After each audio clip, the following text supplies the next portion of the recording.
Welcome to On the Clock here on Forward Progress. I'm Rob Pizzola. Today, I am drafting for the Cincinnati Bengals. It's a 2023 NFL mock draft as if I am in the GM's role of the Cincinnati Bengals.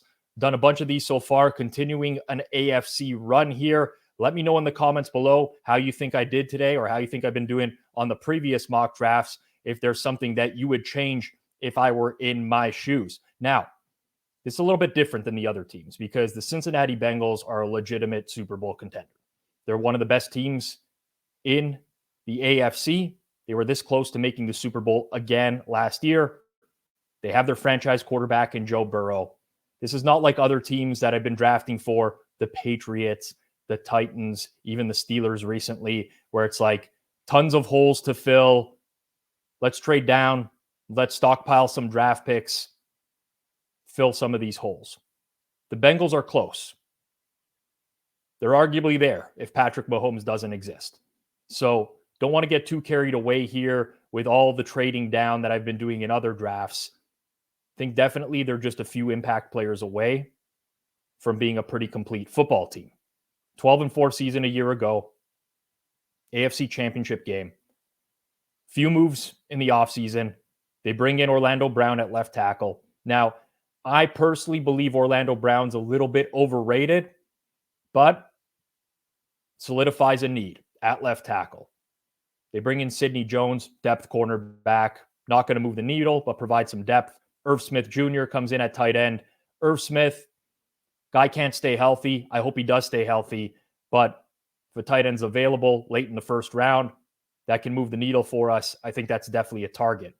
If we look at the team right now, offensively, receiver, Jamar Chase, T. Higgins, Tyler Boyd, even Trent Irwin as a number 4 who saw some time last year, later in the year.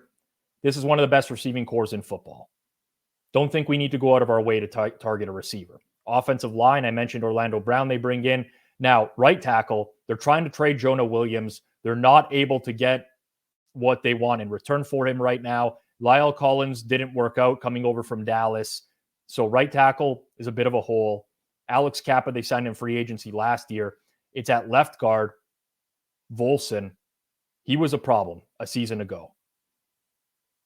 Did not have a good year. He's a 4th-round pick from North Dakota State. They tried to plug him in there. It didn't work. At center, Ted Karras has been fine, but he's just fine. So offensive line improvements are needed, in my opinion. Now, can the Bengals get away with it? For sure. They have Joe Burrow. We've seen it before. Guy gets the ball out of his hands very quickly. Skill position receivers. They can get by with this offensive line. But certainly they would like an upgrade, I would think. Tight end, same deal, right? Irv Smith. At times he looks great when he's out there, but he's not out there a whole lot. We get a steal at tight end late in the first round, we're going for it. Not touching a quarterback, obviously, with Burrow. Late round running back, sure. We could do that as well. Joe Mixon's getting older. Travion Williams is the backup there. But if we're targeting anything on offense, it's probably O-line or tight end. Defensively, love this defensive line with a few exceptions. So Sam Hubbard across from Trey Hendrickson, that's great. You got DJ Reader in the middle. Solid. Can't complain about that. The only problem is when the Bengals are in their base defense, you see a lot of Zachary Carter on the field. Now, he was a 3rd-round pick. He only played last season out of Florida, but he was pretty horrendous when he was out there. One of the worst-ranked interior defenders by Pro Football Focus a year ago. BJ Hill, solid, but not outstanding either. So there are some holes to fill. And the one thing in particular about the Bengals that has troubled them in the past is their team depth. Their starters are great. But depth on the D-line, I think, is something to address in this draft. Jermaine Pratt, Logan Wilson, love them at linebacker. 2 great cover linebackers. Don't think we have to worry about that position. Corner, Chidobe Awuzie, Cam Taylor-Britt. I mentioned Sidney Jones coming in as well. It's not the greatest cornerback group. Definitely could use an upgrade there. It's not a huge liability either. But as a whole, The secondary, we can definitely target that to improve. They lost both starting safeties in the offseason. Jesse Bates goes to the Atlanta Falcons. Von Bell goes to the Carolina Panthers. Those are big losses at safety. Dax Hill, they picked him in the first round out of Michigan a year ago. He gets elevated into a starter's role.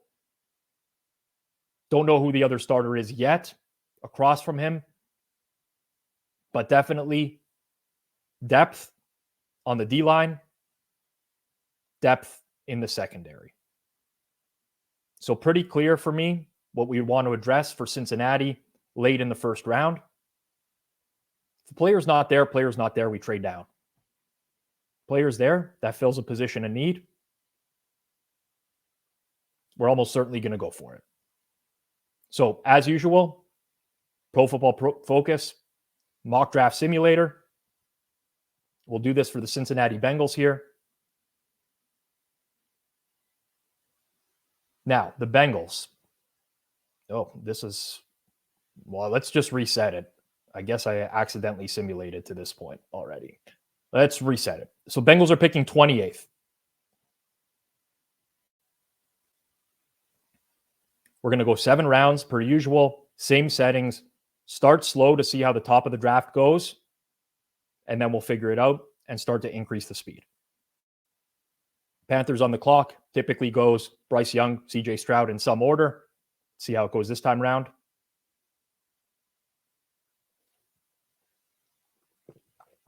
Ooh, and Anthony Richardson first overall. That's the first time we've seen that. A little bit of randomness. CJ Stroud falling.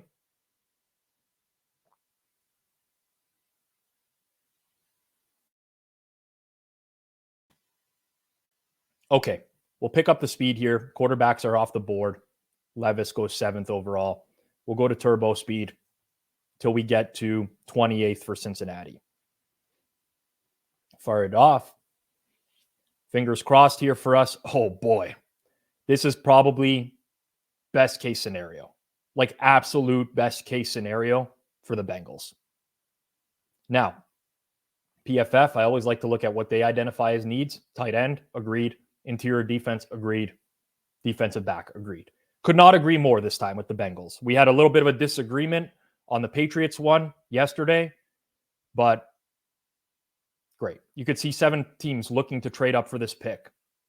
Eagles, Chiefs, Texans, Colts. Now, normally, I'm a big fan of trading down, but when you have a player like Kancey fall into your lap here, I think it would be extremely unlikely on the real draft night that we see him fall to this position. Had a great college career at Pitt. People are raving about him.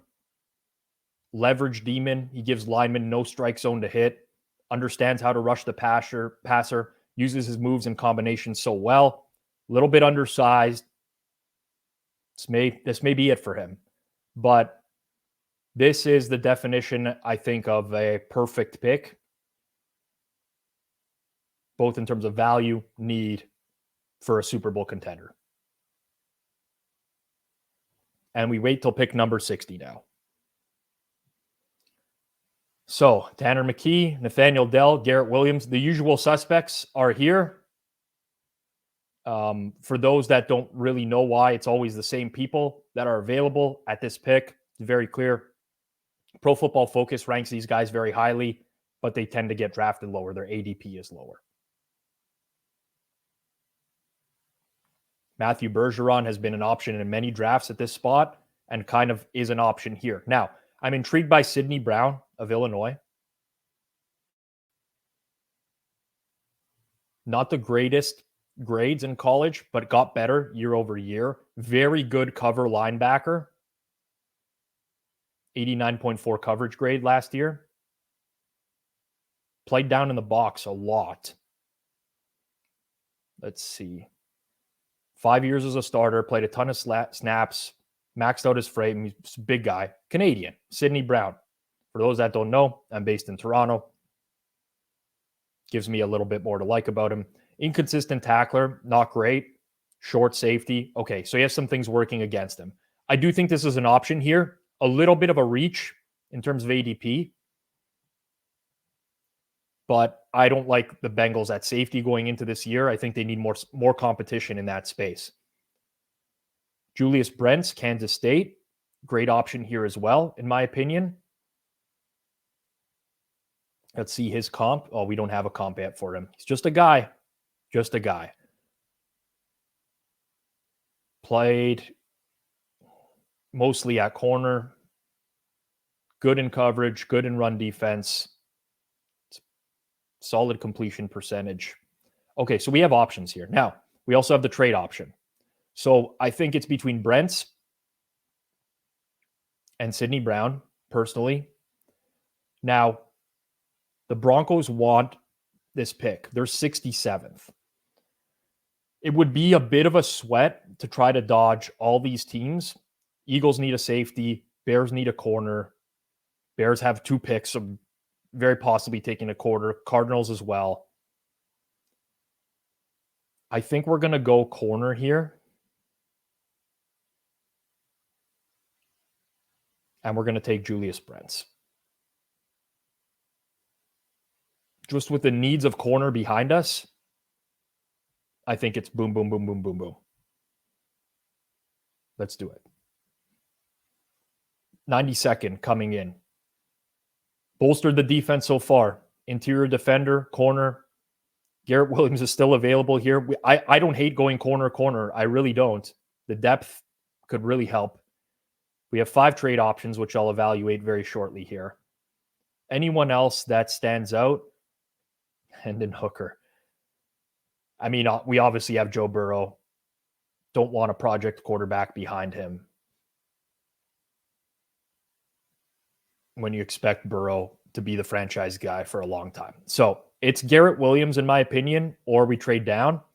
We could go down to 97. The issue is if we go down to 97, it doesn't really open anything else up for us. I mean, we'd accumulate another pick later on, but I think I'm just going to take Williams, who's been a pretty consistent pick in every mock draft. So what I'm learning here is 3rd round tends to be a lot of these mid-tier cornerbacks available. Shades of Christian Fulton. It's a good comp, very good foot quickness. Coming off an ACL injury. We'll gamble it. We'll risk it. Risk it for the biscuit. Garrett Williams. Okay. 4th round incoming, picking 131 overall right now. Pretty happy with this for Cincy so far. Okay, Deuce Vaughn. So we have running back option. I don't hate it here. I would rather address another position. We have Ronnie Hickman, Ohio State at safety. We could keep bolstering the secondary. Had a great year last year, especially in coverage. Do we have a comp or is he too far down? We don't have a comp. Definitely an option. A little bit of a reach. I don't hate it. Again, at this point, we're the Bengals. We just got to fill out this team and hope for the best. Now, let's see what these trades look like. Down to 143.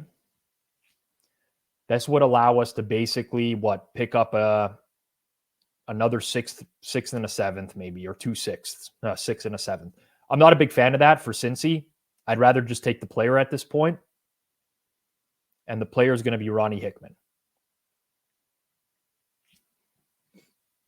Now, we still got to get some more depth on the D-line, I think, because an injury to Trey Hendrickson, Sam Hubbard, DJ Reader is more costly for this team than most. And, speak of the devil, Yasir Abdullah, Viliami Fehoko, San Jose State. We have 2 good options here. It's basically pick your poison. Yaya Diaby as well from Louisville. We have the edge rushers available to us right now that will help round this out. I mean, Jared Clark, interior defender. We could go O-line, Chandler Zavala. There are a lot of good options here. Now, let's see if we can accumulate, dropping to 166 with the amount of available. We have so many good players available here. solid options that this is where I don't mind accumulating more draft capital. So I'm going to try to trade down to the Chiefs and see if we can just improve our later round pick. Didn't work. Let's see if we can just get another later round pick. Did not work. Chiefs are driving a hard bargain today. Maybe next season, couple 7th rounders next 2 years. Maybe a 7th rounder this year, 7th rounder next. Might as well go for the 249 instead of the 250. This doesn't work, and the Chiefs they're just starting to piss me off at this point. All right, we got it. They went for center. We still got our options available to us. So I think Yasir Abdullah, I'm not going to pretend to know that, I'm not a scout in the NFL. I haven't watched game tape for all these guys. The point here is that I'm going to go edge rusher. You might have a personal preference to one over another. Holy geez, that's a pass rush grade. I mean, I'm sure it wasn't against the best quality of competition. Doesn't look like it. But Yasir Abdullah from the Louisville Cardinal coming to the Bengals. I think that's great positional value. We haven't addressed tight end. I don't know that we need to. We just can fingers crossed that Irv Smith stays healthy. Maybe another interior defender. Maybe another corner. I don't hate it. No one wants this pick. So we don't have, trade is not an option. We could add depth at linebacker. I don't know much about Ventrell Miller. Saw the Gators play maybe twice last year. Poor overall grades. Leaves a lot to be desired, I would say. Although that's what you're going to get here. We're late in round 6. We're not going to find any, I don't want to say diamonds in the rough because you actually can, but maybe halfback is not a bad option here. Eric Gray. Joe Mixon's getting older. This is the spot I want to take a running back. No one stands out to me. We've solidified corner. We're going halfback. Eric Gray, come on down. And we're going to have 2 late 7th round picks here. Ours and the one we traded for with KC, 246. Let's go positional value. Linebacker, Mohamed Diabate. Marshawn Ford at tight end. Let's add a tight end to the organization here. Let's add a tight end to the organization. Another Louisville guy. Maybe the teammates will bond. And 249. Throw some linebacking depth into here. Mohamed Diabate. All right. Let's see how we fared in this draft. Got a run going of A's and A pluses. Don't want to ruin it. Taking a while to grade it. Okay. Obviously, this is going to be an A+ pick. First overall every single time. They thought it was a reach on Ronnie Hickman, but didn't grade it poorly. Not the best trade with KC. I seem to get docked on my trade grades quite a bit. We get an A for the draft. Continue the run. 6 drafts, A or better. Again, my services are available to NFL teams on draft night if they need it. But overall, I think we did a pretty good job here. Interior defender, steal in the first round. 3 players to bolster the secondary. Depth on the defensive line. Another running back to throw in the mix. Late round tight end. I'm totally fine with this draft. I think this is a really good one for the Cincinnati Bengals. If you enjoyed this content, please take 1 second. Smash that like button. Helps people find us here on YouTube. And if you haven't yet, subscribe to the Forward Progress channel. You'd be doing a lot more of these. Go into the NFL draft. You can review the ones I've done so far. Set notifications for any of the future ones as well. And of course, if you're a bettor as well, We do all sorts of betting content here on Forward Progress. We're going to break down the NFL draft from a betting perspective as well. Some bets you should make, over under draft positions, who's going in the first round, more and more of that as we get closer to the NFL draft. Finally, let me know how I did with this draft. If you're a Bengals fan out there, agree, disagree? What do you think of Cincinnati going into this year? Let me know in the comments. As always, thanks very much for tuning in. I'm Rob Pizzola. This has been On the Clock on Forward Progress here on the Hammer Betting Network.